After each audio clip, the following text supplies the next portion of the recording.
Well, after last week's instant classic, there really was only one place I could go for my sim racing fix this week, the BTCC on rFactor 2 with Low Fuel Motorsport. Now, I crashed out of contention for the podium at Oulton Park 7 days ago, so can I right some wrongs here and challenge for a top 3 at the Norisring? You're going to see highlights from 2 races today, and I'm looking really competitive. I'll be starting from P3 in this first outing, but look how tight it is. There's less than a tenth of a second separating me and the 2 drivers behind. Can I stay in front of them and take a podium? Let's find out.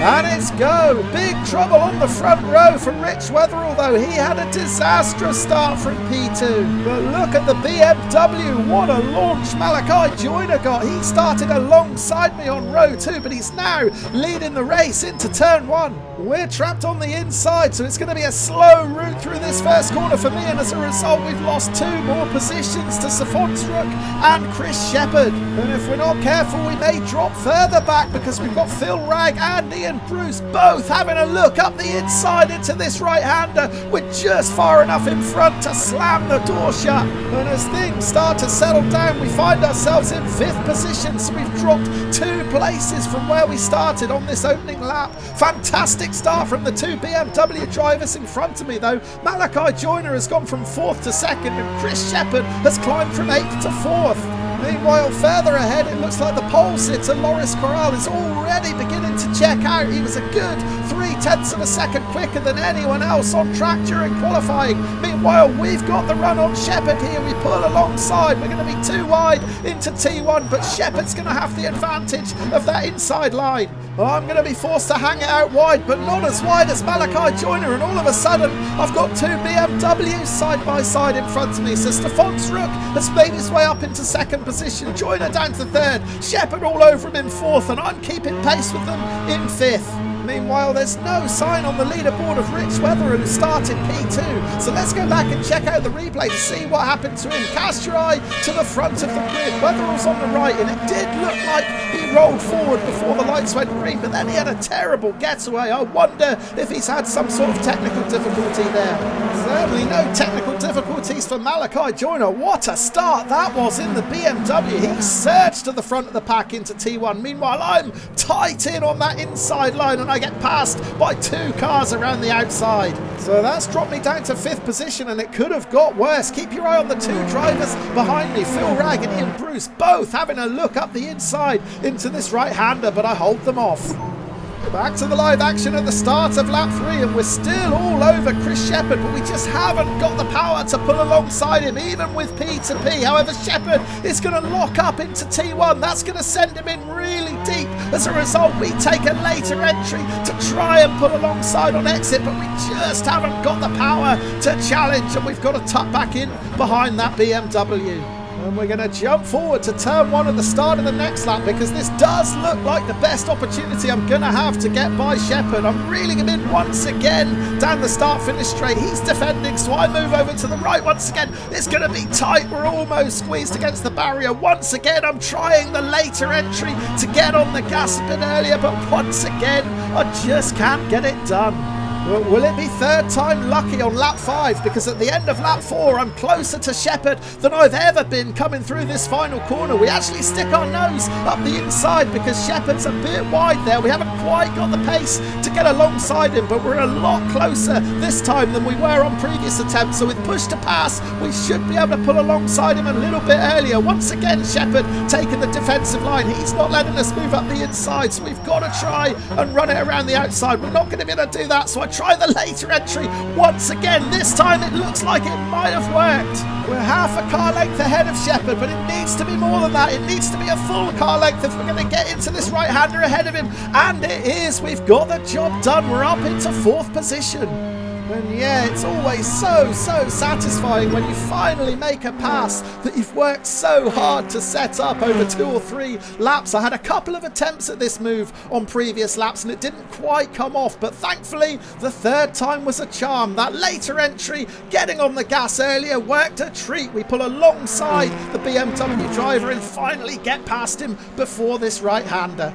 So having overtaken Chris Shepherd to climb into 4th position, my attentions then turned to closing in on Malachi Joyner in that other BMW. However, that was proving a little bit more difficult. Joyner's pace was really impressive here, and I could only get to within a half a second of him.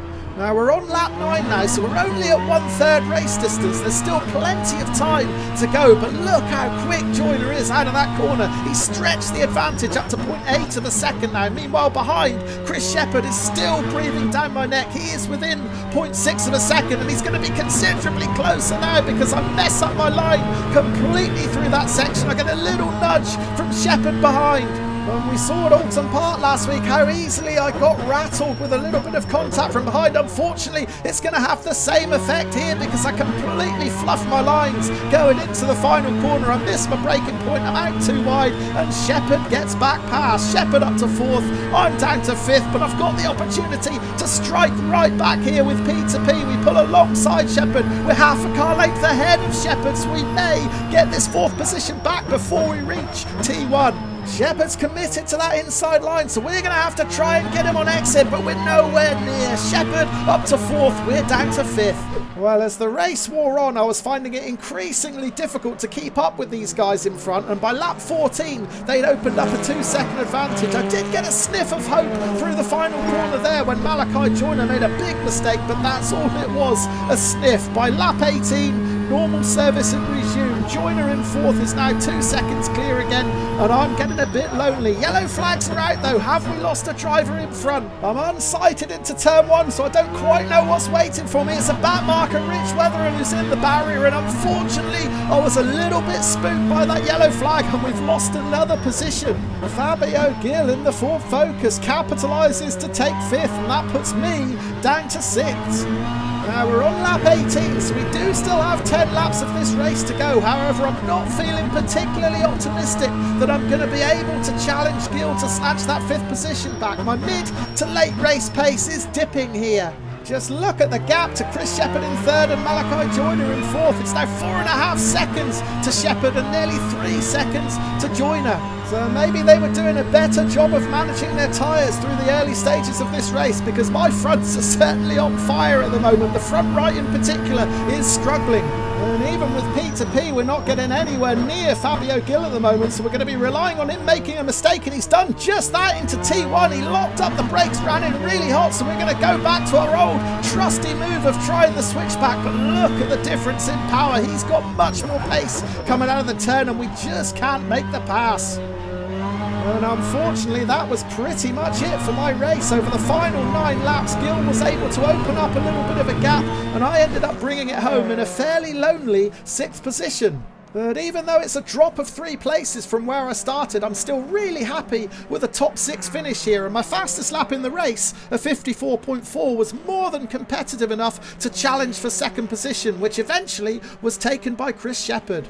Well, can I build on that encouraging performance in race 2? Well, I'm going to be starting this one from P4. I did actually go a little bit quicker in qualifying, a 54.3 this time. However, the standard here looks a lot tougher. The 3 drivers ahead of me all lapping in the 53s. That is going to be tough to match, but we'll give it a good go.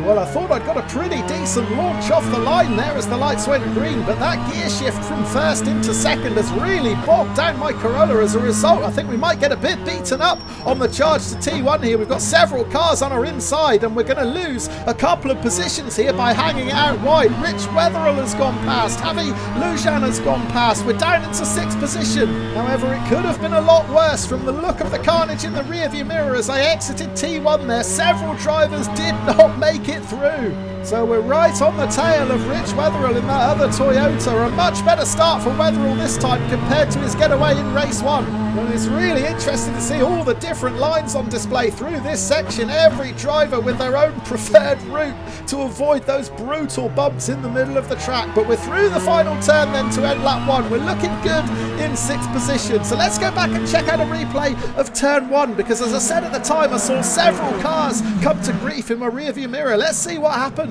And it was all on the inside. It was the Infinity of Richard Juvin who came darting down the tight line on the inside and ended up ploughing into the BMW of Mike Volek, who was already apexing. We're on board with Juvin in the Infinity, and yeah, big contact with that BMW. And after seeing this replay, I'm glad I chose to go wide around the outside. However, that line didn't favour everyone. Remember Malachi Joyner, fresh from that podium in race 1. He gets tagged and spins out. Returning to the live action halfway through lap 3, and I'm doing everything I possibly can to try and stick with these guys in front. I know that if I let them get away, I'll be faced with the prospect of another lonely run in 6th position. We've got Antec Tlock in the Cupra behind us. He's less than a second back, so we're dragging him along with us. But after him, there's a little bit of a gap opening up. So what can we do about these cars in front then? We knew the front 3 were going to make a break for it, and they're already 2 seconds down the road. But we've got Javi Lujan in 4th, Rich Wetherill in 5th, and me in 6th. But at the moment, I'm just not close enough. I'll need to find something else if I'm going to reel in the gap to Wetherill in this Toyota Corolla ahead. Into T1 then. We're on lap 4 now. I do close in a little bit, but we take too much of the curb, and we're up on 2 wheels, and it was almost disaster for the 2nd week in a row. A repeat of Oulton.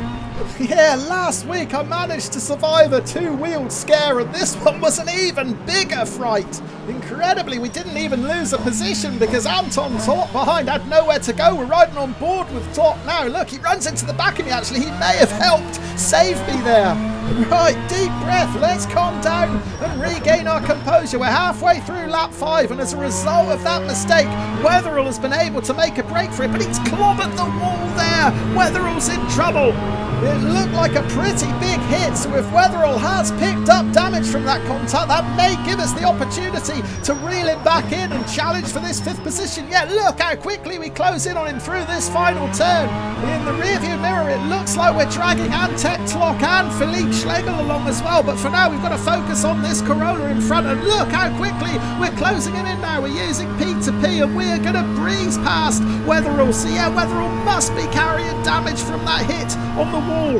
Into T1, I'm late on the brakes. That's going to cause me to run in way too hot into T1. There's a gap on the inside for Wetherill to challenge on. Wetherill barrel rolls out of the race. Well, I think he made the exact mistake that I did a lap ago. Before we see that, we'll see him clouting the wall, not once but twice. No wonder he picked up damage. But then in T1, yeah, he clips that curb on the inside, but unlike me, he wasn't able to save it, and he crashes out spectacularly. On board with Wetherill then. He sees me running too hot, so he tries the same move that worked so well for me in race 1, but he takes too much of the curb, and he crashes out spectacularly.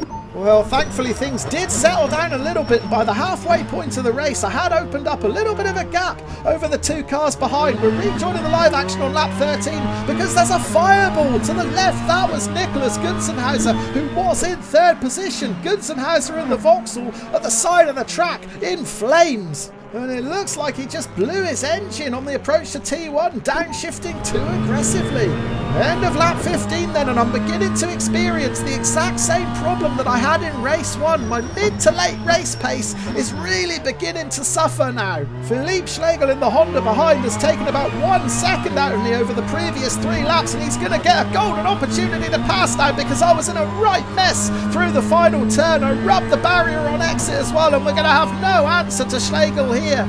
So Schlegel on the inside, we're going to have no choice but to hang it out wide and try the exact same move that we used so effectively in race 1, a wider entry and hopefully a tighter exit. Oh, it looks like Schlegel wasn't able to get it stopped, and as I turned in there was contact. We've lost the Honda driver, and Antec Tlock has passed the pair of us. Well, at the time I really did think that Schlegel had run into turn 1 too hot, but the replay tells a completely different story. This one looks like it's all on me. Schlegel was making that apex, and it looked like he was making the turn as well, but I just turned in too early. I turned in on Schlegel there and spun him out. So yeah, with the benefit of a replay, I have to hold my hands up and say I am completely at fault for that one. Straight after the race, I sent a message to Schlegel and apologised to him. But for now, we'll go back to the race. I'm actually really struggling because in that contact with Schlegel, I picked up some pretty hefty front end damage. As a result, we're way down on power and we are dropping like a stone here. That's Loris Corral who's just got past. You remember him from race 1. He was the winner in race 1. Well, he's just moved up into 6th position and dropped me down to 7th. We're now going to jump forward and rejoin the live action at the start of lap 24. And look how slow my bashed up Toyota is now. I'm being reeled in by Mike Volek behind in the BMW. He is going to breeze past down the inside into T1.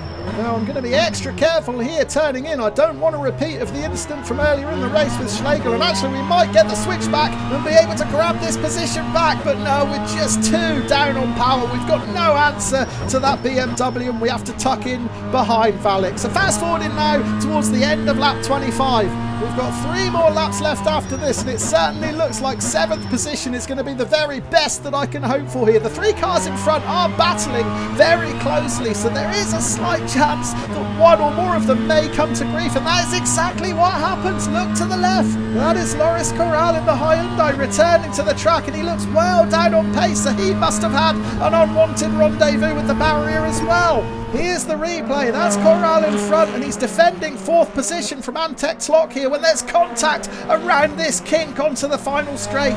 Tlok tries to poke his nose up the inside. Corral tries to defend and close the door, and it's the Hyundai that gets launched into the barrier. So that incident promoted us back up into 6th position. At the moment, I'm on course to match my finish from race 1, but we're going to get one other slice of good fortune. Look ahead, Antec Tlok is slowing down. I think he's run out of fuel with a lap to go here at the Norisring.